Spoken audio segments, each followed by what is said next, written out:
Saudara, di Alkitab dari dulu sebenarnya itu urutannya yang pertama adalah Kristus, yang kedua siapa? Suami sebagai kepala keluarga. Kristus lalu ada suami, lalu setelah itu baru istri dan anak. Jadi sebenarnya yang harus berperan dalam membawa iman seluruh keluarga itu siapa? Amin. Ya, yang harus membawa iman yang teguh dalam keluarga itu harusnya ya itu teorinya di dalam Alkitab. Tapi pada prakteknya saya mau tanya, ya yang banyak membawa anak-anak kepada Tuhan itu paling banyak suami atau istri? Bilang sama suamimu bertobat. Ya, kalau kita kembali ke Alkitab harusnya suami. Ya, tetapi ya suami itu kadang kalau diajak doa, ya kamu aja lah sama anak-anak. Aku cari uang. Ya, tapi hari ini kita dikasih tema firman Tuhan dari gereja, ya iman yang teguh saudara, ya dari seorang kepala keluarga. Kenapa kepala keluarga itu harus memiliki iman yang teguh? Karena tidak mudah. Tanpa iman, hidup ini berat. Dan hari ini kita disuruh belajar dari seorang bapak di dalam Alkitab, seorang tokoh yang dia itu dijuluki sebagai bapak orang beriman. Yaitu siapa? Abraham Konrad Supit. Itu bapak gembala kita ya. Di Alkitab Abraham sebagai seorang yang dikatakan beriman. Ya, kenapa dia dikatakan beriman? Hari ini saya diberikan tema dari gereja saudara dan saya harus patuh. Ayatnya terambil dari Ibrani 11 ayat yang ke-8. Kita baca bersama Ibrani 11 ayat yang ke-8. 1, 2, 3. Karena iman Abraham taat ketika ia dipanggil untuk berangkat ke negeri yang akan diterimanya menjadi milik pusakanya, lalu ia berangkat dengan tidak mengetahui tempat yang ia tujui. Ya, kenapa Abraham itu dikatakan bapak orang beriman? Pertama, dia lagi enak-enak di rumah sanak keluarganya. Semuanya ada, ya, kekayaan ada, tidur nyenyak, punya harta yang berlimpah. Tiba-tiba Tuhan bilang, Abraham, tinggalkan keluargamu, pergilah dengan istrimu ke satu negeri yang akan aku tunjukkan, ke satu negeri di sana dikatakan ya yang akan diberikan Tuhan kepadamu. Dan di sana di Alkitab berkata lalu Abraham itu taat dan dia berangkat, ya lalu ia berangkat dengan tidak mengetahui tempat yang ia tuju. Ada saudara orang pergi, ditanya mau kemana? Enggak tahu. Kira-kira ada enggak? Ya, Bapak kalau disuruh pergi Pak ke satu tempat, Tuhan bilang pergi ke satu tempat, di situ kau akan sukses. Bapak tanya di mana? Rahasia deh. Kira-kira Bapak berangkat enggak? Namanya orang berangkat itu pasti pergi ke satu tempat yang sudah tahu tujuannya. Tadi pagi saya pelayanan di Bogor jam 7 saudara. Sama suami, kita sudah sering pelayanan di Viva Bogor itu. Tapi di tengah tol suami saya bilang, cari tempat aman berhenti dulu. Aku mau lihat Google Map-nya daripada salah keluar tol. Nanti kalau salah jalan malah berputar-putar, lama nyampenya tersesat. Daripada begitu lebih baik kita berhenti cari tempat aman, lihat di Google Map. Ya tinggal cari tuh toko roti, Tan Oek, nah itu. Lalu dia bilang saudara 500 meter ambil jalan keluar ke kiri. Kita ikuti, oh tetap di kiri. Di depan ada jalan bercabang, serong ke kanan lalu belok kanan. Kita ikuti. Selama ada sinyal dan handphone tidak mati, aman perjalanan kita, amin. Ya. Lalu saudara sampai di sana, bahkan kadang dia kasih tahu, di depan ada polisi. Nah, cepat bersembunyi. Enggak ada kata bersembunyi saudara ya, tapi kata polisi ada. Di depan ada polisi, hati-hati. Ya, jadi kalau yang enggak bawa SIM cepat bersembunyi, ngumpet di bawah pohon. daripada ketangkap. Ya tapi selengkap itu loh. Ya, dan dengan zaman teknologi sekarang yang orang hidup di zaman teknologi yang serba mudah dan instan, rasanya untuk kita percaya sama Tuhan susah atau susah? Pergi ke satu tempat yang saudara nggak tahu, tapi saudara taat berangkat. Ya, Abraham itu luar biasa loh. Tuhan nggak ngomong gini, Abraham, kamu pergi ya, tinggalkan keluargamu nih, tak kasih sertifikat tanah. Ini ukurannya 30.000 kali 60.000. Ini sudah atas namamu, sudah sah di PN. Kalau ketika pergi sudah disurvei semuanya, bawa sertifikat ini, ya, alamatnya jelas. Nah, itu gampang, kita semua juga berangkat. Iya apa iya? Cepet ya iyanya ya. Kalau mau dikasih tanah. Ini enggak dikasih tahu. Ke negeri yang akan aku berikan kepadamu, di Kejadian 12 ayat 1, berfirmanlah Tuhan kepada Abram, pergilah dari negerimu, dari sanak saudaramu, dan dari rumah bapamu ke negeri yang akan kutunjukkan kepadamu. Kalau Tuhan bilang akan kutunjukkan, sudah ditunjukkan belum? Belum. Ya, tapi dengan jelas tadi Ibrani 11 ayat 8 berkata, karena iman Abram taat. Saudara, tidak semua orang beragama Kristen itu disebut orang beriman. Ya, yang beragama Kristen tidak semua beriman. Ada yang hanya berhenti sampai di beragama. Tapi orang yang beriman itu ceritanya beda. Dia nggak hanya sekedar beragama, tapi dia ngikuti tuntunan Tuhan dan melakukan taat seperti yang Tuhan mau. Itu orang beriman.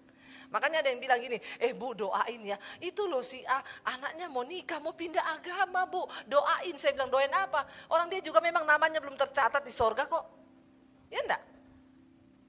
Lo bener, orang yang mau pindah agama karena jodoh, itu sudah pasti bukan orang beriman, itu orang beragama.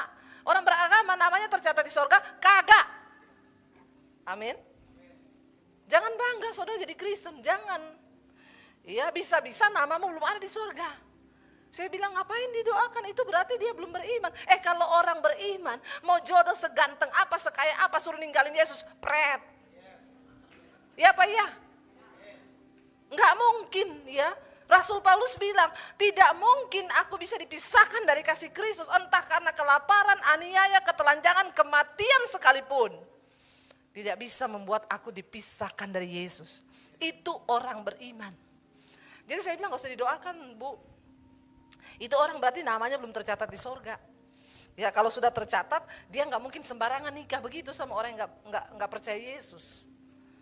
Saya mau kasih pemahaman saudara, tidak semua orang Kristen itu beriman. Ada yang hanya beragama Kristen. Apa yang membuktikan Anda beriman atau tidak? Ujian, ketaatan. Makanya dikatakan karena iman Abraham itu taat. T-A-A-T, tidak ada alasan titik. Bilang kanan kirimu, taat. Tidak ada alasan titik. Ya, itu arti taat. Enggak ada alasan. Percaya enggak percaya? Percaya sama Tuhan. Ya, itu lagu tadi bilang, sekali Yesus tetap Yesus. Dalam kelimpahan, dalam kekurangan, aku tetap Yesus. Wong Jawa bilang, gandol Gusti. Bergantung sama Tuhan. Mau keadaannya enak mau tidak, pokoknya aku bergantung sama Tuhan. Ya, karena iman. Nah, apa itu iman? Ibrani 11 ayat yang pertama berkata begini, iman itu adalah dasar. Saudara harus hafal loh. Ya, coba jangan ditayangkan dulu ayatnya. Saya mau lihat berapa banyak yang hafal nih iman. Ini pelajaran agama Kristen yang sangat simpel. Hafal dulu itu iman atau tidak, ya. Iman adalah dasar dari segala sesuatu yang kita harapkan dan bukti dari segala sesuatu yang belum, sekarang baru ditayangkan, yang belum hafal baca. Ya, apa itu iman? Iman adalah dasar dari segala sesuatu yang kita harapkan dan bukti dari segala sesuatu yang tidak kita lihat. Itu iman. Kenapa iman itu menjadi sesuatu yang begitu penting? Dalam iman ada dua unsur yang sangat penting. Yang pertama ada harapan, yang kedua ada bukti. Saya mau tanya, harapan itu sudah terlihat atau belum? Tapi dalam iman saudara harus percaya bahwa itu sudah terbukti. Sulit apa sulit? Ya, aku percaya aku sembuh, besok masih sakit kepala. Dalam nama Yesus aku sembuh. Setan bilang sakit kepala tuh, dalam nama Yesus aku sudah sembuh. Alkitab bilang kalau kau percaya itu terjadi. Saya kemarin bersaksi saudara, yang saya tulis di Instagram kemarin, ketelan duri ikan. Besarnya itu panjangnya hampir sepanjang jari saya ini. Ya, senang makan ikan. Orang bilang hati-hati bu kalau makan ikan. Masa duri segede ini ibu gak terasa? Waktu saya makan ikan saya hati-hati. Karena saya tahu saya lagi makan berhadapan dengan duri. Selesai makan ikan, ini kan duri saya taruh di piring. Suami saya bilang, mihunnya enak loh. Saya ambil mihun, saya taruh di piring. Waktu saya makan keikut duri. Sudah gak berhati-hati karena saya lagi tidak makan ikan. Lagi makan mihun, gak usah kunyah, telan aja toh. Ketelan sak duri-durinya. Lagi makan berasa ada yang ketusuk. Aduh kayaknya duri ikan nih. Seperti biasa kalau ketelan duri begitu, ambil air minum. Yang banyak minum. Kalau ada nasi sekepal ditelan. Karena nggak ada nasi sekepal, saya ada timun itu loh acar. Gede-gede potongannya segini. Saya ambil 4, saya makan, saya telan sama 1 botol air. Saya telan klek, biasanya hilang. Saya telan, aduh kok rasanya ketanam di sini. Oh Tuhan, ini pasti bukan duri main-main. Saya bernapas, tarik napas gini udah sakit ketusuk. Saya bahkan bernapas aja nggak berani. Saya langsung berdiri, saya tinggalin meja makan. Suami saya juga saya nggak kasih tahu. Saya langsung ke toilet saudara. Saya berasa di mulut saya kayaknya banyak ludah karena saya tahan napas. Saya coba pelan-pelan buang ludah ke toilet, darah semua. Aduh Tuhan Yesus ini apa nih? Saya sudah bayangkan ada orang pernah bersaksi di Mesbah Doa. Saya ketelan tulang, dibawa ke rumah sakit, dioperasi. Aduh Tuhan kalau dioperasi, aduh besok saya pelayanan di Cimahi, nanti malam syuting Mesbah Doa, bagaimana nih semua batal nih. Tuhan saya gak mau dioperasi, Tuhan tolong Tuhan. Tapi ini keadaan setan bilang gini, kau sudah minum 2 botol air, kau telan itu timun 4. Jadi itu sudah semakin dalam bodoh. Itu setan, dia berusaha membuat kita ragu. Tapi saya bilang dalam nama Tuhan Yesus. Ya Tuhan bagi engkau tidak ada perkara yang mustahil. Tolong saya Tuhan tolong. Saya tahu ini durinya gede. Tapi Tuhan dalam nama Yesus saya mau batuk Tuhan. Saya batuk tolong keluarkan durinya. Saya batuk sekeras mungkin sekali. Oh keluar duri sepanjang ini saudara. Dan itu duri. Ya saudara tahu bukan duri lunak. Kalau tulang ikan lunak itu kan diginiin bisa bengkok. Itu duri kayak jarum suntik. Di ujungnya tajam, dia membesar begini. Saya cuma bisa menangis saudara. Baru saya keluar saya bilang sama suami saya mujizat saya apa? Mujizat ini loh. Tadi ini udah di leher saya sini. Siapa yang bisa melakukan itu saudara kalau bukan Tuhan? Ya. Tapi iman itu sanggup melakukan hal-hal yang besar. Bayangkan itu kalau nggak keluar. Saya harus ke rumah sakit tuh dioperasi, saudara nyangkut di leher. Saya tahu sudah melukai leher saya, pasti sudah tertanam. Kenapa? Karena sudah ludah saya darah semua.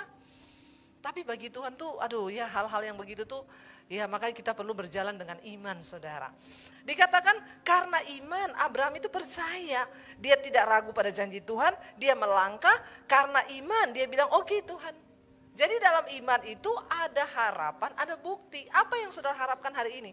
Rumah tanggaku jadi baik, pekerjaanku baik, keuanganku baik, itu semua harapan. Ya. Tapi ketika iblis memperlihatkan kepadamu keadaan, apakah engkau percaya? Atau kita akan, iya ya, kayaknya enggak mungkin deh. Abraham pernah 1 kali gagal waktu Tuhan beri janji dia akan punya anak. Istrinya bilang gini, Pak, kamu tahu, ayat itu bilang ini, kamu tahu bahwa Tuhan tidak memberiku melahirkan anak. Kamu tahu. Kenapa istrinya bilang kamu tahu? Karena istrinya sudah menopause, mati haid, sudah tua. Jadi dia bilang kamu tahu.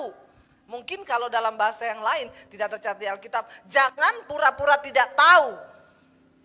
Saya ini sudah menopause, tidak mungkin bisa melahirkan anak, itu keadaan. Ya, dan akhirnya istrinya bilang, kayaknya bukan dari aku. Ini setan kalau ngomong, makanya ibu-ibu jangan jadi setan buat suami, amin. Ya, kayaknya kamu bakal punya anak tapi bukan dari aku, tapi dari pembantuku Hagar. Ya, pembantunya Sarah ini Hagar orang Mesir. Orang Mesir itu cantik-cantik, yang paling jelek di Mesir paling cantik di sini. Iya apa ya? Iya saudara, paling jelek di sana tuh paling cantik sini. Orang Mesir hidungnya mancung-mancung, tinggi, putih. Iya, luar biasa saudara. Lalu yang saya heran waktu Abraham itu digituin sama istrinya, dia nggak bilang ini, tolak dalam nama Yesus. Nggak boleh kau begitu, Tuhan udah bilang saya punya anak dari kau. Ini loh, imannya langsung gugur waktu diperhadapkan dengan wanita cantik. Mungkin ini kelemahan pria. Bapak-bapak keluarga, jangan ini ditiru, adegan berbahaya. Ya. Dan Alkitab mencatat tanpa hitung 1, 2, 3. Dan Abraham melakukan apa yang disuruh istrinya. Ya, dan itu kegagalan Abraham yang terbesar. Sampai sekarang itu Israel perang terus antara keturunan Ismail dan Ishak. Dan tidak bisa dihindari, memang Tuhan sudah berkata itu. Selamanya akan terus berantem. Ya, bertengkar terus itu keturunan Ismail dan keturunannya Ishak saudara. Jadi jangan bapak-bapak lihat nih kegagalan yang Abraham buat. Akhirnya yang menyebabkan pertumpahan darah terus, itu kutuk yang terjadi akibat tidak percaya. Ya, tapi puji Tuhan dia bertobat saudara. Dan Alkitab berkata akhirnya saudara, ya Abraham taat karena iman, walaupun tempatnya belum ditahu, dia berjalan. Ayat 9 berkata, karena iman ia diam di tanah yang dijanjikan itu seolah-olah di satu tanah asing, dan di situ ia tinggal di kemah dengan Ishak dan Yakub yang turut menjadi ahli waris janji yang satu itu. Saudara, akhirnya Abraham temukan enggak tanah itu? Temukan. Karena ada peta di tangannya? Tidak. Karena ada Google Map? No. Karena apa? Kenapa Abraham bisa tahu tempatnya? Kan gak ada yang kasih tahu. Dan dia tidak tahu di mana itu. Karena Alkitab berkata setiap kali Abraham berjalan, dia tiba di satu tempat, dia bingung mau kemana. Alkitab mencatat Abraham mendirikan mezbah. Dia berdoa. Selama kita punya sinyal dengan Tuhan itu tidak terputus, maka kita akan dikasih tahu Tuhan kemana arah jalan langkah hidup kita. Ya, selama ada Google Map, HP saya nggak mati, saya tahu jalannya kemana. Selama ada sinyal, hubungan kita dengan Tuhan pun seperti itu. Kalau kau nggak mendirikan mezbah bapak-bapak, kepala keluarga, bagaimana kau tahu tuntunan Tuhan? Kau aja nggak pernah berdoa. Kau bilang sama istrimu, kau yang doakan aku. Titip salam buat Tuhan. Iman itu nggak bisa diwakilkan. Kita dan Tuhanlah yang harus berurusan. Tapi Tuhan tahu. Saya ingat juga ketika kami dipanggil dari Solo pindah ke Jakarta, itu nggak gampang saudara.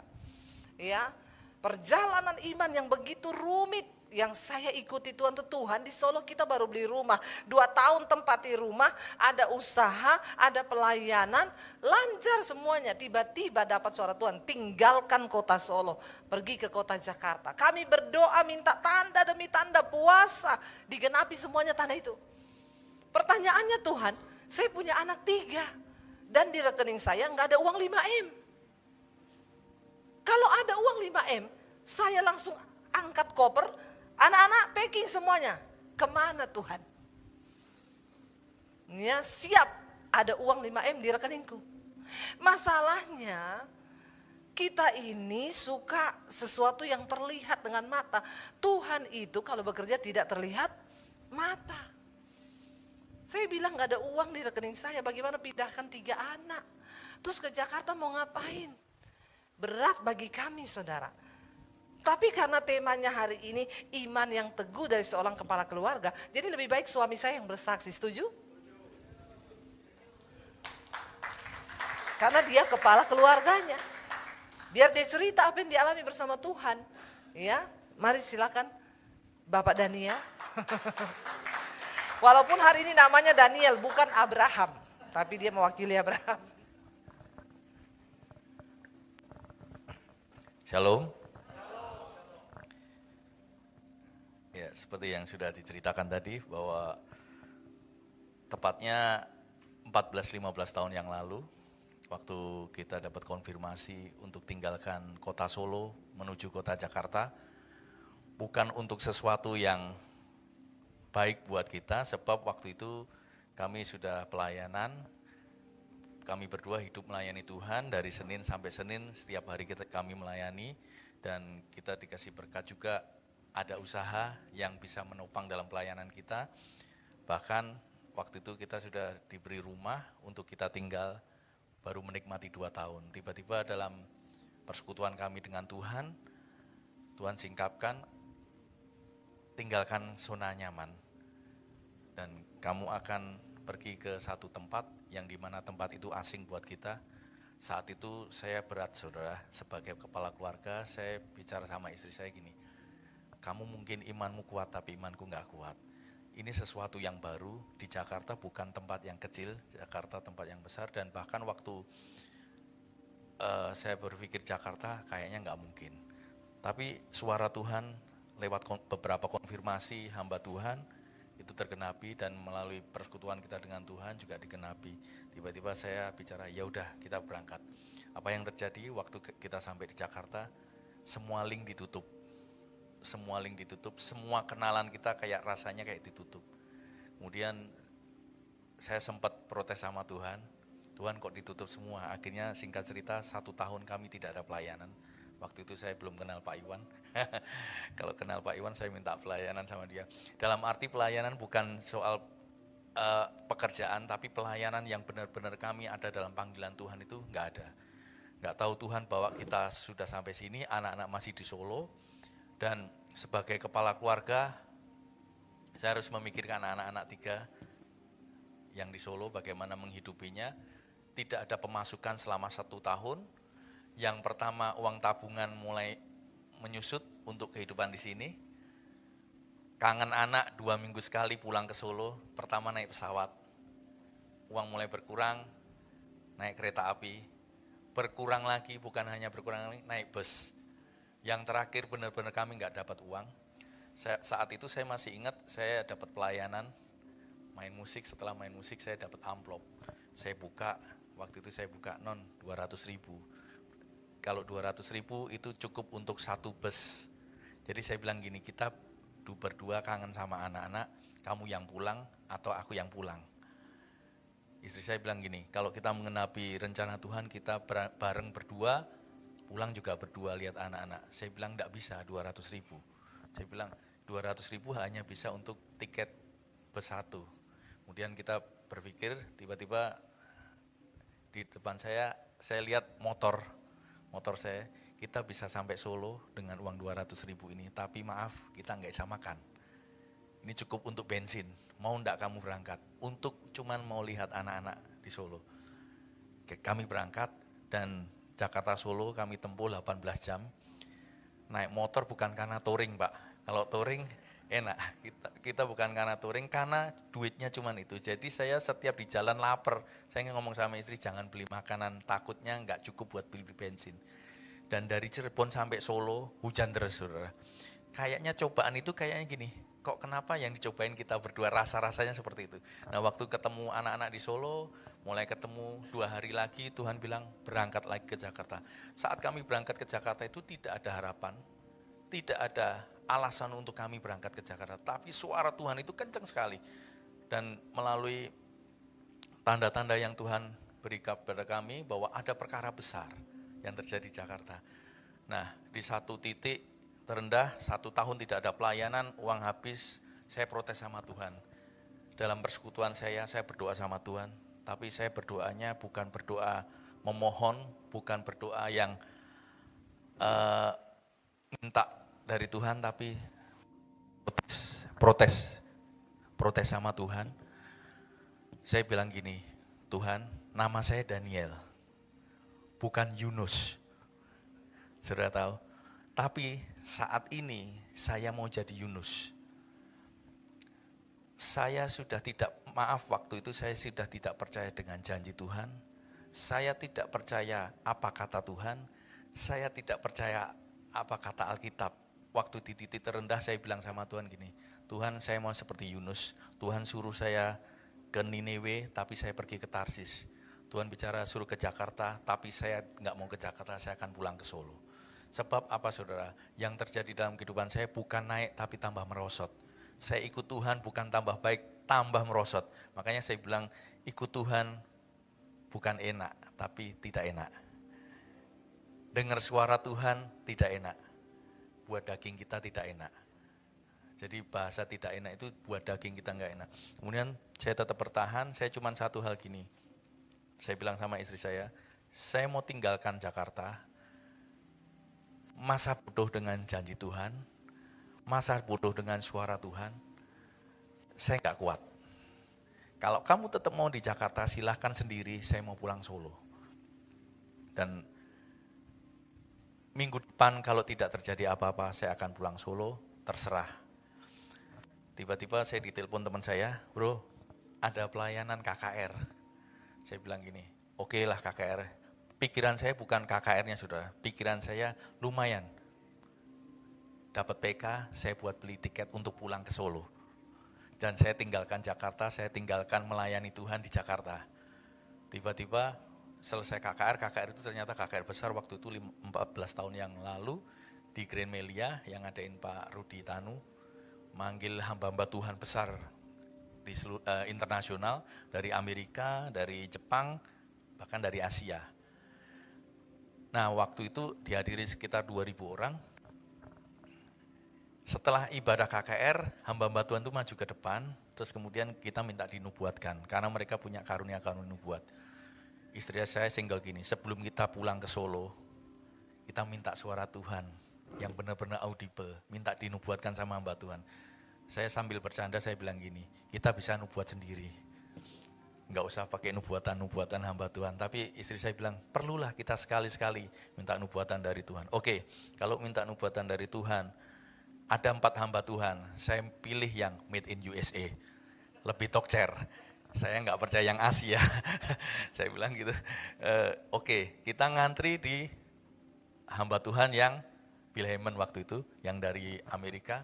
Kemudian doakan, saya pakai baju hitam putih karena kita pelayan Tuhan, sudah mulai berbaris, sudah mau mendekati, tiba-tiba Asher datang gini, Pak, Bapak kan pemain musik, mundur dulu ya, biar yang pengusaha-pengusaha dulu. Wih, di situ saya kecewa banget sama Tuhan. Saya sudah di titik terendah, saya sudah masa bodoh dengan suara Tuhan, di situ diteguhkan lagi, saya kecewa lagi. Cuman mau saya bilang sama Tuhan gini, cuman mau nubuat, minta nubuat aja, suruh mundur. Ya udah, saya mundur, saya balik ke tempat musik. Kemudian saya sambil jengkel, tiba-tiba yang hamba Tuhan dari Asia, Pak Amos Jayaratnam, karena sepi, dia selesai doakan, dia duduk di panggung. Kemudian teman saya senggol lagi, tuh Pak Amos nganggur. Saya bilang gini, saya maunya made in USA, bukan yang Asia, maaf ini Malaysia, mungkin kurang tokcer, saya bilang gitu kan. Kemudian tapi karena nggak ada ya cuman satu itu yang Tuhan kasih, saya datang kepada Pak Amos sama istri. Pak Amos, boleh kami dinubuatkan? Jawabannya mengecewakan saudara. Saya capek sekali. Saya nggak usah nubuatin ya, saya berdoa aja. Saya capek sekali. Saya kecewa yang kedua di situ. Saya hampir putus asa, udah nggak usah dinubuatin lah. Terus dia bilang gini, kalian suami istri, ya gandeng tangan. Saya akan doa biasa, tapi kalau Tuhan bicara sama saya, Tuhan akan saya sampaikan. Tiba-tiba waktu dia pegang tangan kami berdua, dia bangkit berdiri. Ada suara Tuhan, kencang sekali. Pak Amos itu langsung tunjuk saya saudara. Kita ini gak kenal sama sekali dengan hamba-hamba Tuhan ini. Tapi saya percaya itu suara Tuhan. Dia langsung tunjuk saya gini. Kamu baru berpikir manusia siapa yang mau tolong kamu di tempat ini. Oh itu saudara, itu yang menjadi apa yang dalam benak pikiran saya itu yang pertama. Yang kedua dia bilang gini. Ada perkara yang besar yang akan terjadi di tempat ini. Tapi jangan sekali-kali kau mundur dari tempat ini. Padahal saya sudah, itu hari terakhir, saya minggu harus pulang. Terus yang terakhir dia bilang gini, anak-anakmu aku yang pelihara, Tuhan yang pelihara. Bayangkan saya nggak ngobrol sama hamba Tuhan ini, saya berpikir anak-anak di Solo, tapi Tuhan benar-benar kayak Tuhan tuh ngomong sama saya. Di situ hati saya hancur dan saya bertobat. Waktu itu saya minta ampun sama Tuhan, saya kembali lagi, yes, saya percaya janji Tuhan yang akan terjadi dalam hidup saya. Selesai KKR, saya semangat lagi, begitu istirahat, sampai di rumah, dan maaf di Jakarta kami ngekos Pak. Kami di rumah Solo punya rumah, ada AC-nya, di Jakarta ngekos yang tidak ada AC-nya, tidur di spring bed yang bednya sudah tidak ada. Jadi tinggal springnya aja, jadi kami alami 1 tahun. Tapi waktu janji Tuhan itu dinyatakan lagi, kembali iman saya bangkit. Seperti Abraham, walaupun belum terlihat, tapi saya percaya bahwa ada janji Tuhan yang luar biasa. Tapi sempat saya goyang, tapi Tuhan ingatkan. Dan setelah saya menghadapi kehidupan selanjutnya, apakah itu terjadi? Tidak, saudara. Tidak langsung tiba-tiba terjadi, tapi penantian itu sampai 13 tahun saya ragu. Dan saya tetap, apa yang saya lakukan dengan istri, tetap setia melayani. Badai, goncangan, tekanan, fitnahan, apapun kami alami, cuman satu, saya percaya ada janji Tuhan yang besar. Dan 13 tahun itu kami boleh lalui, bahkan ada satu hal, Bapak rohani saya dulu bilang gini, apa yang kamu tabur, itu pasti akan suatu saat akan tuai. Dan waktu taburan itu sudah mulai menuai, dan kamu menuainya, dan kamu bisa bilang gini, wow. Dan 13 tahun itu saya baru bilang sama Tuhan, wow. Ikut Tuhan, saya himbau buat Bapak Ibu, apabila saudara menjalani dalam janji-janji Tuhan, ingat, Tuhan itu ada. Sampai saat ini Tuhan ada, dan Tuhan menyertai dalam hidupmu sampai saat ini. Puji Tuhan, amin. Iya, saudara, itulah iman seorang kepala keluarga. Memang tidak mudah karena laki-laki itu semua dipikir pakai logika. Kalau perempuan itu lebih gampang beriman karena perempuan itu lebih pakai perasaan. Tapi laki-laki melihat keadaan di depan mata seperti itu. Ya, waktu itu saya juga sempat ya kita berdebat, saudara. Saya bilang ini Tuhan loh yang suruh kita di sini. Dia bilang, yes, aku enggak peduli, ya Tuhan, imanmu nyampe, imanku enggak nyampe. Sampai sudah seperti itu loh, saudara.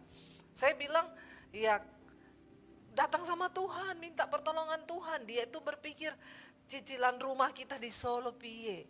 Iya, kalau kita di Jakarta dapat jalan keluar. Kalau enggak, kita enggak bisa bayar rumah cicilan di Solo. Kita pulang ke rumah sudah disita. Di Jakarta kita enggak dapat apa-apa. Ya, terus anak saya 3 ini mau bagaimana? Memang enggak mudah, saudara. Ya, melihat keadaan itu enggak mudah. Tapi puji Tuhan, ya saya tuh ya memaksa dia, ayo nanti kita minta nubuatan yuk. Pertama ya memang gitu, kita bisa kok bernubuat sendiri, ngapain minta didoakan. Ya, suami saya bilang begitu, saya bilang tapi kita perlu dengar suara audible Tuhan bicara.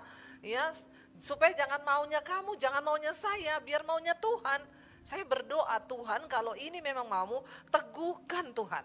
Ya, teguhkan. Makanya istri-istri, pria itu memang terlihat sebagai makhluk yang kuat, tapi sesungguhnya mereka itu lemah. Makanya Alkitab bilang dia kasih seorang penolong. Ya, kita dorong karena memang ya sebagai walaupun kepala keluarga, tapi ya logikanya jalan, lihat keadaan di depan, nggak gampang percaya, iya Pak ya. Nggak gampang lihat keadaan keuangan, keadaan bisnis di depan. Ya, tapi puji Tuhan akhirnya waktu suami saya didoakan, begitu Pak Amos berdiri langsung dia ditunjuk, kamu lagi berpikir manusia siapa yang mau tolong kamu. Aku Tuhan yang memanggilmu adalah Tuhan yang setia. Aku yang akan tolong kamu. Langsung dia nangis, saudara, di situ benar-benar kayak ditampar, saudara. Ya saya bilang terus Tuhan, terus Tuhan.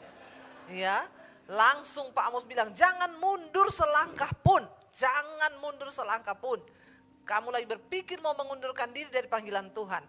Ya, jangan mundur selangkah pun. Ada perkara besar. Wah, kami berdua nangis waktu karena merasa, aduh Tuhan, kita nggak cerita kenapa dia bisa tahu, tapi itulah Tuhan. Terima janji Tuhan, seneng, nangis, pulang sukacita, naik motor. Waktu itu kita masih naik motor, sudah pelayanan, ya kemana-mana naik motor. Begitu pulang, saudara, ya habis terima janji Tuhan, nubuatan besar. Apakah besok langsung bangun jadi besar? Pret. Lihat keadaan lagi. Makanya saya bilang orang yang beriman harus diuji. Nggak bisa kita dikatakan beriman kalau belum teruji. Ya akhirnya ya sudah. Jalani lagi, balik ke selera asal. Rasanya nubuatan itu hilang 13 tahun. 13 tahun. Yusuf dapat mimpi. Dia jadi pemimpin, keluarganya sujud menyembah. Dia diberi pangkat. Waktu dia cerita mimpi, langsung masuk dalam pencobaan. Ya, berapa lama dia tunggu? 13 tahun. Ya, kenapa ya Tuhan itu suka angka 13? Makanya orang takut angka 13 mungkin ya. Karena takut diproses 13 tahun. Dengar suara Tuhan itu tidak enak. Tapi lebih tidak enak kalau kau melangkah di luar jalannya Tuhan. Amin saudara. Memang gak enak buat daging. Tapi ujungnya membawa kita pada kemuliaan Tuhan. Makanya Bapak Ibu ya, hari-hari ini lihat keadaan zaman ya, rasanya membuat kita ini mudah untuk tidak percaya. Tapi ingat Yesus bilang, ketika aku datang kembali kali yang kedua di dunia ini, dia tanya apa? Adakah iman aku dapati? Karena iman akan menjadi sesuatu yang langka di akhir zaman. Orang tidak akan lagi percaya. Melihat keadaan rasanya sulit, tapi tetaplah percaya. Lalu dikatakan firman Tuhan bilang apa? Ayat yang ke-10 saudara. Apa yang dikatakan oleh Abraham ayat 10? Sebab ia menanti-nantikan kota yang mempunyai dasar yang direncanakan dibangun oleh Allah. Semua bangunan kita yang bukan Tuhan bangun akan dirobohkan. Ketika engkau bangun bisnis dengan kekuatanmu sendiri, ya, waktu engkau mulai belajar percaya dengan iman, Tuhan akan robohkan sesuatu itu dan dia akan bangun kembali dengan landasan iman yang benar dan itu akan lebih wow. Makanya kita sering dengar orang bilang, Bu, saya bangkrut, Bu. Tapi setelah itu saya bertobat. Lalu saya mengerti rencana Tuhan, sekarang saya dipulihkan bahkan lipat kali ganda. Ayub mengalami, dia dihancurkan. Tapi ketika dia dipulihkan, Tuhan ganti berlipat kali ganda semua yang dia punya. Karena itu dibangun dan Allah yang merencanakan saudara. Ayat yang ke-11, karena iman ia juga dan Sarah beroleh kekuatan untuk menurunkan anak cucu. Walaupun usianya sudah lewat. Karena apa? Abraham itu menganggap Tuhan yang memberikan janji itu setia. Janji Tuhan beda dengan janji manusia. Manusia kalau berjanji, pret. Tapi kalau Tuhan itu setia pasti. Ya, makanya jangan dengar janji manusia. Karena janji manusia, saudara yang ngomong bukan saya loh. Ya, kalau dengar janji manusia, ndak usah masukin hati. Biar tidak sakit, ya masukin kuping aja, masuk kanan keluar kiri. Kalau nggak mampet, ya jangan masukin hati. Banyak orang kecewa karena janji yang tidak ditepati.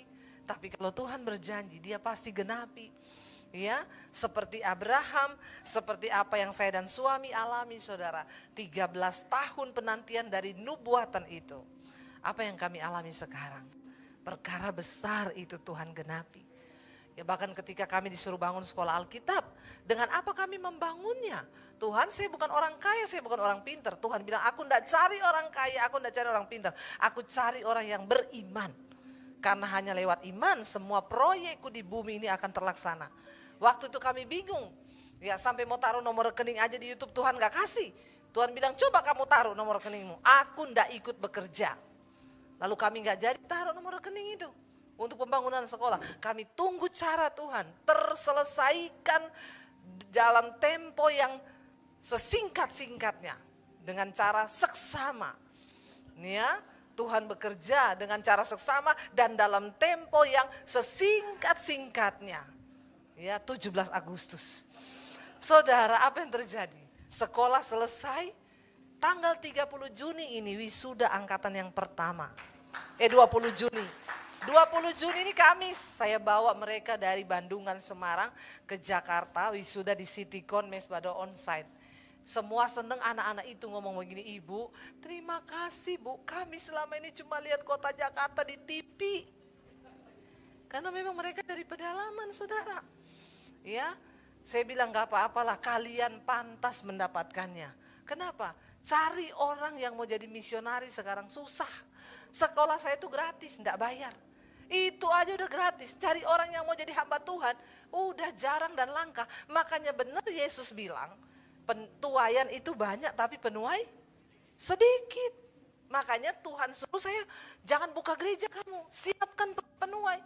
Karena ini sudah akhir zaman. Lalu saya bawa mereka besok tanggal 20 Juni, saudara bisa hadir di Citycon ikut mendoakan mereka.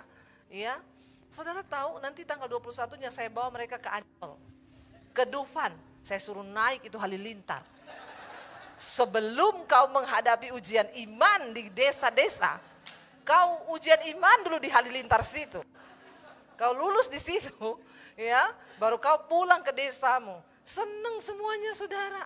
Ya, tapi biar, saya bilang biar, mereka seneng banget Bu, terima kasih Bu, boleh nggak kita foto di Monas? Saya bilang saya aja yang orang Jakarta belum pernah foto di Monas. Tapi saudara, ya ini angkatan berikutnya sudah ada pendaftar lagi 30 anak. Kami akan mulai angkatan kedua tanggal bulan Juli. Ya, saya melihat bagaimana Tuhan bekerja mencukupkan semuanya. Dari mana? Iman. Iman, jangan lihat yang di depan mata. Kalau kita lihat di depan mata, sulit. Tapi Alkitab berkata iman adalah dasar dari semua yang saudara harapkan. Dan bukti dari semua yang tidak saudara lihat. Kalau saudara beriman, aku percaya bisnisku diberkati Tuhan. Aku imani Tuhan, perkatakan. Iblis bilang gak mungkin, bagaimana caranya, modalmu mana?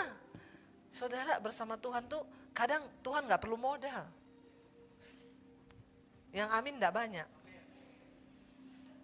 Ya, karena belum beriman.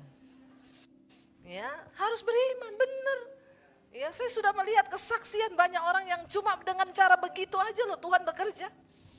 Ya, yang saya pernah saksikan yang membuka pom bensin di Ambon.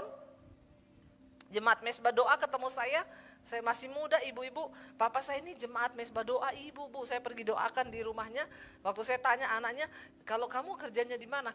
Saya sih bisnis Bu, usaha kecil-kecilan, saya punya pom bensin, ada beberapa. Pom bensin saudara, bukan jual bensin eceran. Ya saya bilang, kok bisa kamu punya pom bensin? Ya pasti dananya besar. Enggak Bu, cuma lahir dari sebuah kerinduan. Waktu itu saya di Ambon, di kota, di desa saya terpencil itu, cuma ada satu pom bensin. Antri panjang sekali. Saya bilang, aduh ya kalau ada dua, nggak perlu antri kayak beginilah. Dan harganya gila-gilaan. Karena cuma satu itu pom bensin. Lalu dia cerita sama ibu gembalanya, aku tuh pengen nih punya pom bensin di sini supaya memberkati kota desa ini supaya nggak sampai sebegitu harganya. Ibu gembalanya bilang, aku kenal kepala Pertamina, ayo tak kenalin. Mereka pergi berdua tuh ke kantor Pertamina tanpa janjian, sampai di sana tanya security, mau ketemu siapa? Ketemu kepala Pertamina. Udah ada janji? Enggak. Ini ibu gembala, Bu Pendeta kenal. Oh sudah ditemukan, ternyata kepala Pertamina sudah ganti, bukan yang dulu. Sampai di dalam nggak kenal. Ya, nggak kenal. Lalu dia, oh maaf Pak, saya pikir, oh itu sudah ganti Bu. Sekarang saya di sini ada apa Bu? Karena tadi ngakunya kenal tuh, ditemukan. Kan nggak gampang ketemu begitu kalau bukan Tuhan. Lalu dia bilang, Pak, ini loh, kenapa pom bensin di desa kita ini cuma satu Pak? Saya boleh nggak buka pom bensin? Di daerah sini ini boleh nggak? Nggak bisa Bu, di daerah situ sudah ada yang berencana mau buka, tapi belum dalam waktu dekat ini, nggak bisa itu daerah situ. Jadi nggak bisa, ya sudah pulang. Mau keluar kantor, ada peta kotanya Ambon di situ, di daerahnya mereka. Lalu kepala Pertamina begini, seandainya kalau ibu ada tanah di sini, ini loh Bu daerah ini dekat laut. Kita tuh mau buka di situ tapi nggak ada tanah. Ibu ada? Ada. Saya punya suami punya tanah di situ Pak. Iya, ya udah kapan ibu waktu kami survei? Saya sediakan duit berapa ya? Enggak usah duit-duitan Bu, yang penting tanah itu ada, nanti anak buah saya nggak perlu bayar apa-apa. Disurvei saudara, cocok ini Bu, bagus Bu, dekat lagi sama laut. Ya, Ya udah, jadi gimana Pak? Saya gimana? Ibu ada dana berapa Bu? Ini harus gini-gini. Saya tidak punya dana. Tak ajukan bank dulu ya. Secara nalar manusia masuk akal nggak saudara? Orang mau buka pom bensin itu harus punya uang miliar-miliar kan? Dia bilang saya coba dulu ya, diajukanlah ke bank. Sama bank disetujui saudara. Semua perlengkapan dipasang, akhirnya bukalah pom bensin itu satu, berhasil. Ditawari lagi sama Pertamina, ibu mau buka lagi nggak satu di tempat sini? Mau, dia bikin sekalian dermaga dekat pelabuhan situ. Untuk kapal-kapal bisa berlayar, pengangkutan datang. Sekarang dia diberkati luar biasa. Ada yang mustahil bagi Tuhan? Saudara, hanya karena dia cinta Tuhan. Dia anak Tuhan yang sungguh-sungguh beriman. Ada begitu banyak kesaksian tentang hal-hal yang di luar nalar logika manusia. Tapi kalau kau tidak pernah membuka kapasitas imanmu dengan Tuhan, tidak mungkin engkau bisa mengalami hal-hal yang luar biasa. Bapak-bapak keluarga, dengar baik-baik. Laki-laki itu diciptakan Tuhan, otaknya itu ukurannya lebih kecil dari wanita. Jadi kalau semua kau pikir dengan otakmu, jebol Pak. Kau perlu Tuhan. Ada hal-hal yang gak usah dipikirkan logika, itu hanya bisa terjadi lewat iman. Karena semua fasilitas sorga bisa turun ke bumi hanya lewat iman. Amin. Saya sudah mempraktekkan itu. Dan kami mengalami, bayangkan dari mau buka satu sekolah misi yang secara manusia mustahil. Sekarang berdiri di atas tanah 4.500 di Bandungan. Saya kalau lihat itu cuma menangis Tuhan. Ini bukti iman. Bukti iman. Dengar kesaksian anak-anak sekolah misi itu, saya meneteskan air mata. Mereka semua dipanggil dari daerahnya juga karena iman. Ada yang dulu tinggalin gurunya karena dipanggil Tuhan, jadi hamba Tuhan. Ada yang udah kerja baik-baik, gajinya 10 juta di Papua, dia tinggalin karena dia mau ikut panggilan Tuhan. Mereka belajar hidup dengan iman di sekolah Alkitab. Nggak punya uang, berdoa, tiba-tiba ada orang datang ngasih dia duit saudara. Tidak ada yang mustahil, saya bilang. Sekarang kamu hidup dengan imanmu itu. Percaya, alami Tuhan. Amin bapak-bapak, sebagai kepala keluarga, capek kau hidup dengan otakmu sendiri. Capek, bahkan banyak yang kena stroke. Benar. Tapi andalkan Tuhan. Karena kita manusia terbatas. Alkitab bilang, terkutuklah orang yang mengandalkan kekuatannya sendiri, yang mengandalkan kepintarannya sendiri. Tapi diberkatilah orang yang kan Tuhan.